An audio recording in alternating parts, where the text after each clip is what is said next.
হাঁস আর মোরগ। এরা দুজন খুব ভালো বন্ধুত্ব ছিল। এরা দুজন বিকেল বেলা রোজ এক পুকুরের সামনে দেখা করতে যেত, মাঝে মাঝে এক বক আসত। আর এক ছিল শিয়াল, তার চিন্তা ছিল হাঁসের ছানাকে কবে খাবো, এই নিয়ে তার ভাবনা ছিল।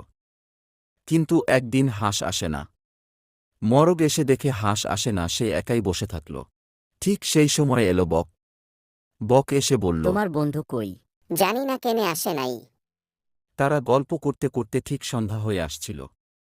তখন বক বলল, চলো বাড়ি যাই, আজ আর হাঁস আসবে না। ঠিক আছে, তুমি এগাও, আমি আসছি। বক চলে গেল, একটু পরে ঠিক মুরগিও চলে যায়।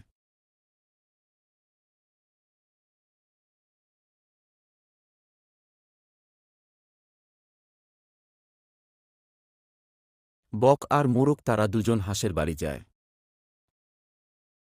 গিয়ে দেখি হাঁস খুব দুঃখিত, কারণ হাঁসের দুই ছানাকে পাজি শিয়াল খেয়ে নিয়েছে। এই শুনে তারা দুজন চমকে উঠল। আর মরগ বলে উঠল যে, কিভাবে মারবে? তখন বক বলল, আমার কাছে একটা বুদ্ধি আছে। সেই বুদ্ধিতে কি শিয়াল মারা যাবে? তোমরা এসো আমার সঙ্গে।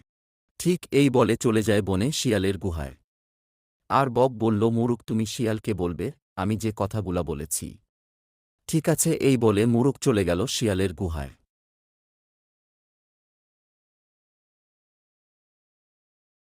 এই বলে শিয়ালকে নিয়ে এলো তার গুহার সামনে। সেই সময়ে বক একটি বড় পাথরে আঘাত করে এবং শিয়াল নিজের প্রাণ হারায়।